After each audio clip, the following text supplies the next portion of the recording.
بسم اللہ الرحمن الرحیم۔ السلام علیکم۔ ایران کا ایک بادشاہ سردیوں کی شام جب اپنے محل میں داخل ہو رہا تھا تو ایک بوڑھے دربان کو دیکھا جو محل کے صدر دروازے پر پرانی اور باریک وردی میں پہرا دے رہا تھا۔ بادشاہ نے اس کے قریب اپنی سواری کو رکوایا اور اس ضعیف دربان سے پوچھنے لگا، سردی نہیں لگ رہی؟ دربان نے جواب دیا، بہت لگتی ہے حضور، مگر کیا کروں، گرم وردی ہے نہیں میرے پاس، اس لیے برداشت کرنا پڑتا ہے۔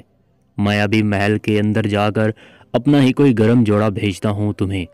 دربان نے خوش ہو کر بادشاہ کو فرشی سلام کہے اور بہت تشکر کا اظہار کیا، لیکن بادشاہ جیسے ہی گرم محل میں داخل ہوا دربان کے ساتھ کیا ہوا وعدہ بھول گیا۔